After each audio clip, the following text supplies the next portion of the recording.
오늘의 말씀 고린도후서 9장 1절부터 9절 말씀. 하나님 아버지, 토요일 아침 이 시간에도 주의 은혜를 삼음으로 주 앞에 나오게 하시니 감사합니다. 이 시간에도 우리 모두에게 말씀을 통해 하나님의 음성을 들려주옵소서. 예수님의 거룩하신 이름으로 기도합나이다. 아멘. 할렐루야. 성교의 성도 여러분, 오늘 하루도 하나님의 은혜와 평강이 여러분 삶에 넘쳐나게 축복합니다. 오늘 우리에게 주시는 하나님의 말씀은 고린도후서 9장 1절에서 9절까지의 말씀입니다. 예루살렘 교회 성도들은 심각한 기근으로 인해 몹시 궁핍한 생활을 하고 있었습니다. 바울은 이 소식을 들은 고린도 교회가 자원하여 헌금을 준비하는 것을 자랑했고, 이것을 또 들었던 마게도냐 교회 성도들은 고린도 교회를 본받아 열심히 헌금에 참여했습니다. 선을 행하고자 하는 열심히 확산되는 것을 알 수 있습니다. 바울은 마게도냐 교회 성도들이 분발한 소식을 다시 고린도 교회에 알리며 그들이 처음 시작했던 헌금을 완수할 수 있도록 격려했습니다. 1절, 성도를 섬기는 일에 대하여는 내가 너희에게 쓸 필요가 없나니.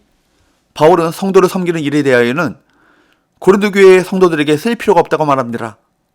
성도 섬기는 일은 예루살렘 교회를 위한 헌금 모금을 가리키죠. 바울은 8장에서부터 계속 이 주제를 다뤄왔습니다.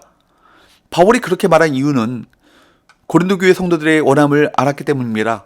2절 상반절, 이는 내가 너희의 원함을 알미라. 원함이란 헌금 모금에 자발적으로 참여하고자 하는 선한 뜻을 말합니다. 바울은 자기의 말이 정도 이상으로 고린도 교회 성도들을 칭찬할 말이 아니라 사실에 근거해서 진정성을 가지고 하는 말이라는 것을 밝히려고 이렇게 말하는 것이죠. 2절 하반절, 내가 너희를 위하여 마게도냐인들에게 아가에서는 1년 전부터 준비하였다는 것을 자랑하였는데 과연 너희의 열심히 펑 많은 사람들을 분발하게 하였느니라. 마게도냐인들은 그리스 북부에 위치한 마게도냐 교회들, 특히 빌립보 교회 성도들을 가리킵니다. 아가야는 그리스 남부 지역을 가리키는데 여기서는 아가야에 있는 교회들, 특히 고린도 교회를 가리키죠. 고린도 교회 성도들은 1년 전부터 모금 운동을 시작해서 그때까지 계속해오고 있었습니다. 바울은 그러한 고린도 교회 모금 운동에 대해 마게도냐 교회 성도들에게 자랑했습니다. 너희의 열심은 헌금 모금을 위한 고린도 교회 성도들의 열성을 가리키고, 펑 많은 사람들은 마게도냐 지역의 수많은 성도들을 가리킵니다. 분발하게 하였느니라 라는 말은 헌금 모금에 동참하도록 마음을 일깨웠다는 것입니다. 고린도 교회는 예루살렘 교회의 어려움을 물질로 돕기로 결정하고 1년 전부터 의욕적으로 준비했습니다. 하지만 이 일이 지체되고 있었습니다. 그래서 바울은 고린도 교회가 처음 가졌던 마음으로 헌금을 미리 준비할 수 있도록 고민했던 것입니다.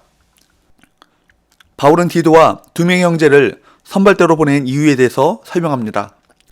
3절, 그런데 이 형제들을 보낸 것은 이래 너희를 위한 우리의 자랑이 헛되지 않고 내가 말한 것 같이 준비하게 하려 함이라. 이 형제들은 지난 시간에 살펴봤던 것처럼 8장 16절 14절에 언급한 세 사람, 곧 디도와 다른 두 형제를 가리키죠. 바울은 고린도 교회 성도들에 대해 그렇게 자랑한 말이 헛된 것이 되지 않기를 바랬습니다. 그래서 고린도 교회가 미리 준비하도록 디도와 형제들을 보냈던 것입니다. 바울은 고린도 교회 성도들의 모금 운동이 혹시라도 차질을 빚게 되어 마게도냐 교회 성도들 앞에서 망신을 당하게 되지 않을까 염려의 마음을 갖고 있었던 것입니다. 4절, 혹 마게도냐인들이 나와 함께 가서 너희가 준비하지 아니한 것을 보면 너희는 고사하고 우리가 이미 있던 것에 부끄러움을 당할까 두려워하노라. 바울은 세 사람의 선발대를 보내고 나서 마게도냐 교회 성도들 몇 명과 함께 뒤따라가려고 마음을 먹고 있었던 것 같습니다. 바울은 자신과 동행한 마게도냐 사람들이 고린도 교회에 가서 모금이 전혀 안 되는 상황을 보게 된다면 고린도 교회 성도들이 망신을 당하게 되는 것은 물론이거니와 자기도 그렇게 믿었던 것이 어긋남으로 부끄러움을 당하게 될까 두렵다고 말하고 있는 것입니다.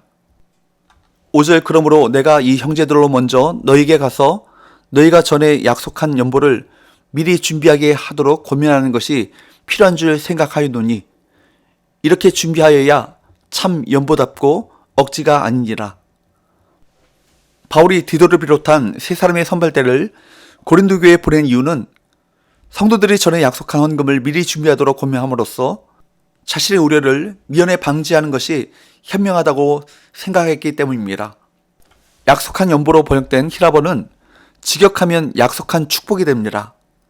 기쁘게 드린 헌금에는 축복의 의미가 있죠. 고린도 교회가 모금해서 보낼 구제 헌금은 분명히 예루살렘 교회의 축복이 될 것입니다.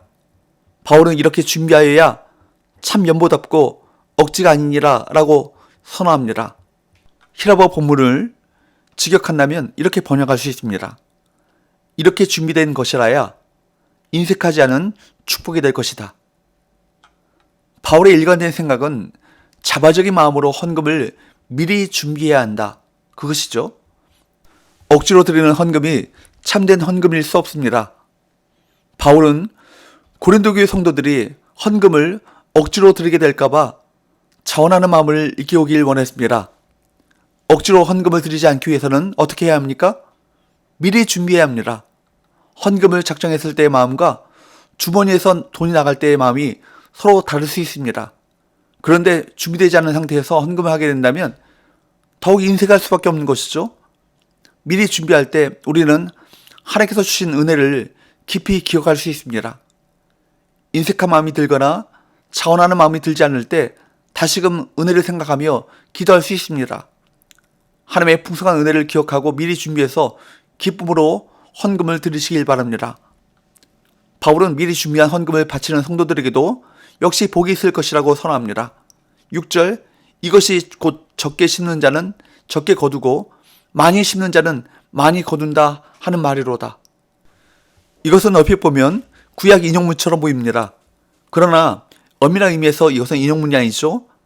바울은 헌금한 자가 받을 복에 대한 확신을 이렇게 표현하는 것입니다. 씨를 적게 뿌린 농부가 적게 거두고 많이 뿌린 농부가 많이 거두는 것은 당연한 이치죠. 바울이 확신하는 하나님의 복의 원리도 마찬가지입니다. 헌금은 농사일처럼 뿌린 만큼 거둔다는 복의 원리에 따라 기쁜 마음으로 드려야 할 것입니다. 헌금은 단순히 자신의 것이 사라진 것이 아니며 후에 더 많이 받게 된다는 것이 헌금의 영적 원리이죠. 이는 하나님을 의지하는 믿음의 표현이기 때문입니다. 우리 주님께서도 이 모든 것이 하늘에 쌓는 것이라고, 하늘에 저축하는 것이라고 말씀하셨습니다. 7절, 각각 그 마음에 정한 대로 할 것이요 인색함으로나 억지로 하지 말지니 하나님은 즐겨내는 자를 사랑하시느니라. 바울은 헌금을 드리는 방식과 태도에 대해서도 언급합니다. 헌금하는 사람은 각각 마음에 정한 대로 하되 인색함으로나 억지로 하지 말아야 합니다. 하나님은 이와 같이 주의 말씀에 순종해 기쁨으로 드리는 사람, 기쁨으로 바치는 사람을 사랑하시죠. 하나님께 즐겨내는 자는 복의 원천이 하나님께 있다고 인정하는 사람이기 때문입니다. 그리고 그 사람은 물질이 아닌 주님을 쫓아 살아가는 삶을 실제적으로 살아가는 것이죠.